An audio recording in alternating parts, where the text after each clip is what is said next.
Disclaimer: this story is inspired by real-life emotional experiences and is intended for mature readers.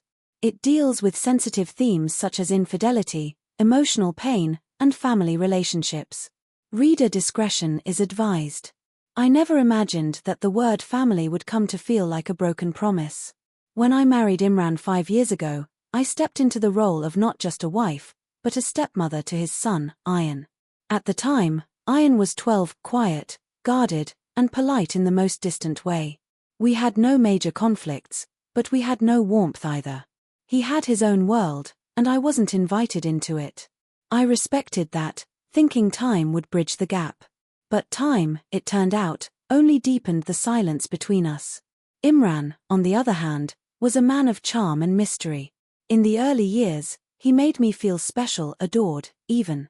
But as the seasons changed, so did his attention. It started slowly.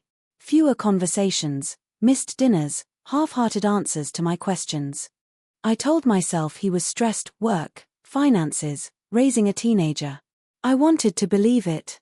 I needed to believe it. Our house was quiet, not peaceful, just quiet in that heavy, suffocating way. Meals were often taken separately. I'd cook, serve, and retreat to the bedroom. Ayan would eat in front of the TV, and Imran would come in late, sometimes after midnight.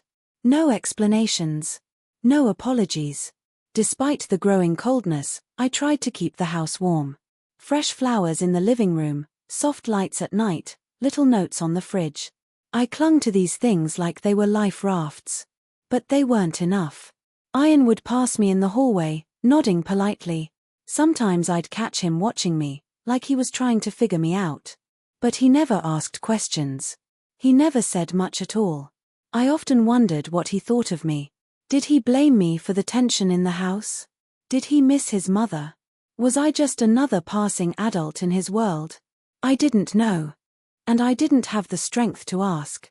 What hurt most was not the silence, it was the loneliness. Living with 2 people and still feeling like a ghost. I buried myself in routine, cleaning, cooking, pretending. Some nights I'd cry in the shower, muffling my sobs with the sound of running water. I didn't know it then, but someone was noticing. Ayan, the boy I thought barely saw me, was watching more closely than I could have ever guessed. It started with late-night phone calls and quickly moved to hidden messages and missed birthdays. At first, I gave Imran the benefit of the doubt, something every loyal wife does when she's desperate to protect her world from falling apart. But deep down, I already knew something was wrong. You can feel betrayal before you ever prove it. He stopped looking at me the way he used to. No stolen glances, no warm smiles across the dinner table. Just blank stares and half-hearted grunts. Sometimes, he wouldn't even respond when I spoke to him, his eyes fixed on his phone like it had a deeper soul than I did. A shift had occurred, and I was no longer his partner. I had become furniture, silent, present, and unnoticed. I started paying attention to the patterns. The phone was always turned face down. He started taking business calls from the balcony or outside the house. His scent changed.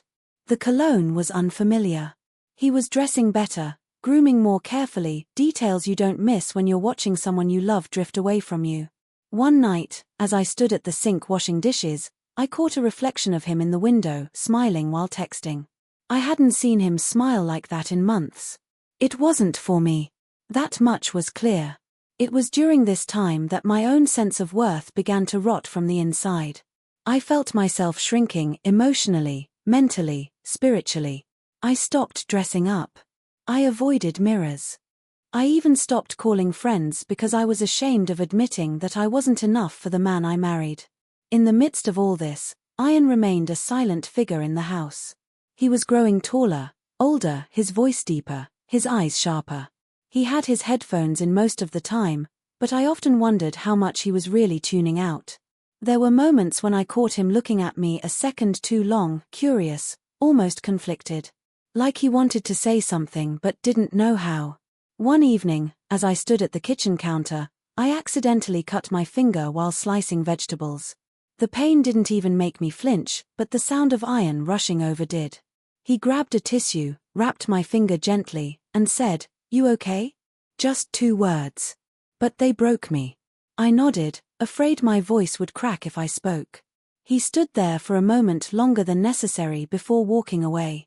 It was the first real human connection I had felt in weeks. And it came from the one person I never expected. The cracks in my marriage were no longer invisible. But even more surprising were the quiet tremors beginning to form in my relationship with Ian, something that would soon change everything. Say next when you're ready for part 3, Confirmation of Betrayal. You said, disclaimer, this story is inspired by real-life emotional experiences and is intended for mature readers. It deals with sensitive themes such as infidelity, emotional pain, and family relationships. Reader discretion is advised. ChatGPT said, got it. The disclaimer is now saved. Here's a quick confirmation. Disclaimer. This story is inspired by real-life emotional experiences and is intended for mature readers. It deals with sensitive themes such as infidelity, emotional pain, and family relationships. Reader discretion is advised. Some truths don't need to be spoken aloud to be real, they sit with you in the silence, heavy and undeniable. But even when your heart knows, your mind still craves proof. Maybe it's the desperate hope that you're wrong. Maybe it's the fear that once you know, there's no turning back. I reached that point on a rainy Tuesday evening. Imran had left his phone on the dining table while he went to shower. A rare moment. My heart pounded in my chest as I stared at it, torn between pride and pain. But curiosity, or maybe self-preservation, pushed me past the line I once swore I'd never cross. What I found wasn't vague or innocent. It was explicit. Dozens of messages from a woman named Naila Kismark. Their conversations weren't just flirtatious, they were deeply intimate, filled with memories, confessions, and plans for weekends I thought he spent with clients. There were photos too. Ones that made my stomach twist and my vision blur. I couldn't breathe. My hands trembled as I backed away from the table. Every illusion I'd fought to protect had shattered in a matter of seconds. The truth didn't just hurt, it hollowed me out. When Imran came out of the shower, I didn't confront him. I couldn't. My body moved on autopilot, acting as if nothing had happened. I cooked dinner. I cleaned up. I nodded at his excuses for being late. But inside, I had died a little. That night, I curled up in bed, facing the wall. I didn't cry. There were no tears left, just a dull ache that sat in my chest like an iron weight. Imran slept beside me, unaware or uninterested in the storm brewing inside me. And Ian? He saw me the next morning, my face pale and eyes sunken. He didn't ask anything. But for the first time, he didn't put his headphones in at breakfast. He just sat across from me, eating silently, his eyes flicking up to mine every so often like he was trying to piece together a puzzle only he had just realized existed. That evening, I broke down in the bathroom, my hands gripping the sink as I stared at my reflection, tired, betrayed, lost. I didn't hear the door creak open, but I felt someone standing behind me. It was Ian. He didn't speak. He just placed a glass of water on the counter beside me and left. Such a simple gesture. But it told me everything. I see you. I know you're hurting. In that moment, the man I married became a stranger. And the boy I thought was indifferent became the only soul in that house who seemed to care. The days that followed were a blur, long hours filled with silence, fake smiles, and a growing void inside me. I had confirmed the worst, yet I said nothing. It wasn't because I was weak. It was because I had nowhere to go and no one to lean on. Leaving wasn't as simple as walking out. There were years invested, emotions buried, and a home that, even if broken, still felt like mine. Imran continued his pattern, late nights, cold shoulders, and vague explanations. He no longer pretended to care. It was as if once the truth had entered the room, even unspoken, the pretense had become unnecessary. But something had shifted, and it wasn't just in my marriage. It was in Ian. He didn't speak much, but he was always around now. Not in a confrontational way, but like a shadow that refused to leave. He would sit quietly in the living room while I folded laundry. He'd linger in the kitchen, pretending to look for snacks but never taking anything. He started helping around the house, without being asked.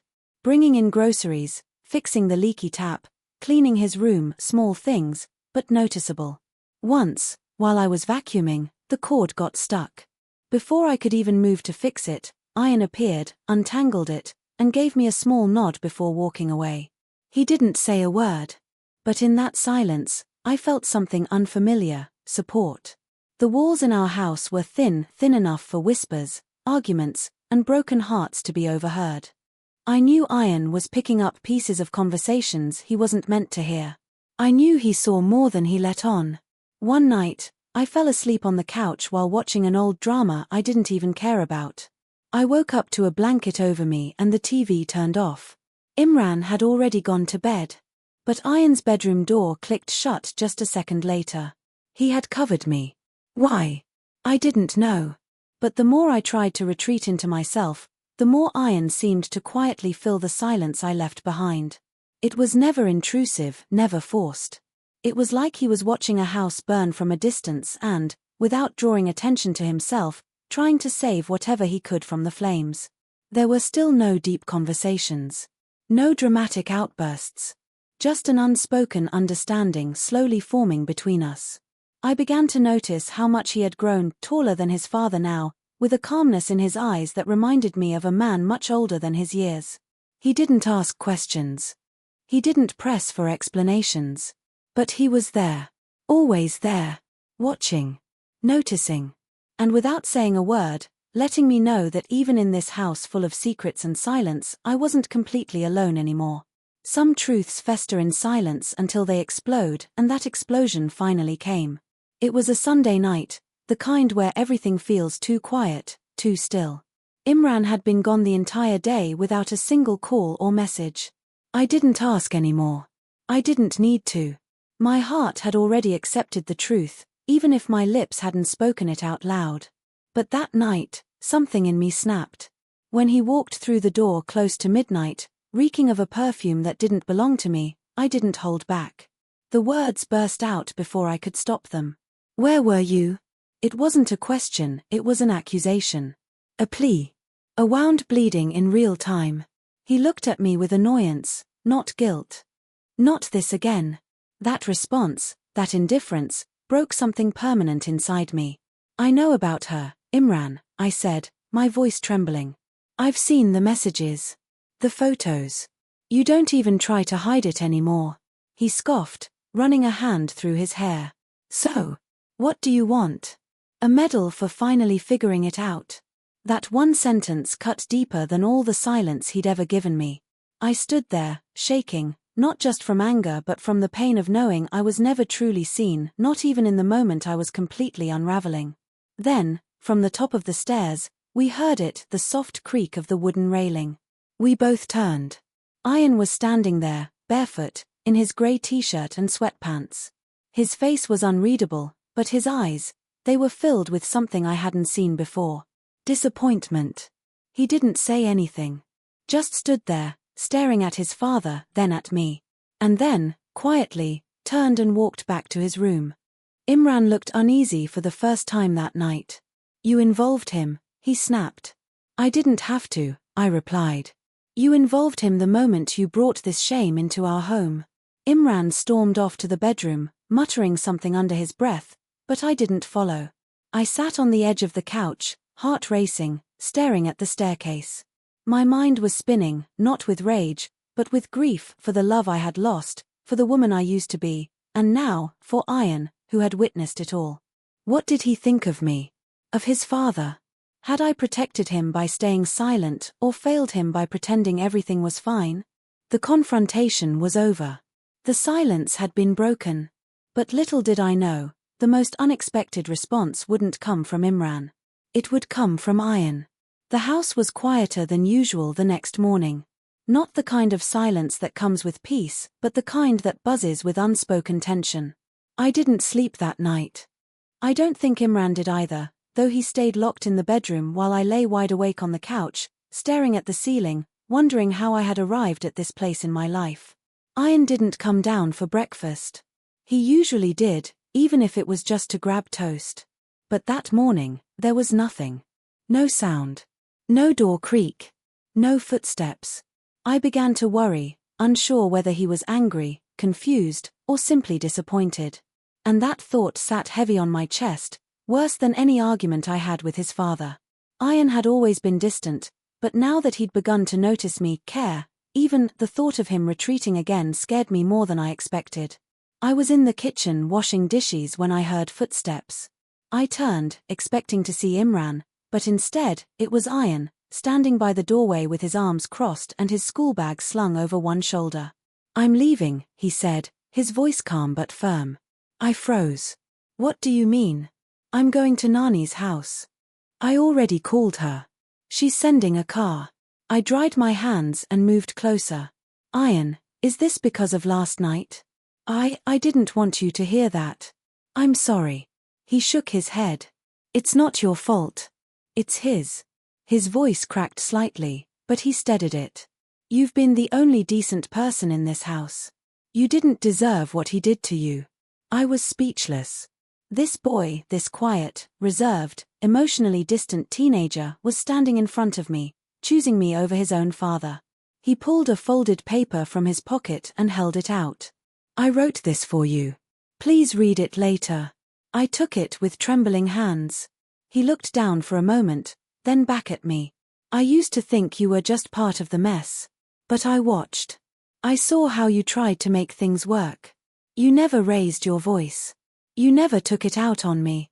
I know you were hurting." Tears filled my eyes before I could stop them. He stepped forward and, for the first time ever, hugged me. Not an awkward, side-shoulder teenage hug.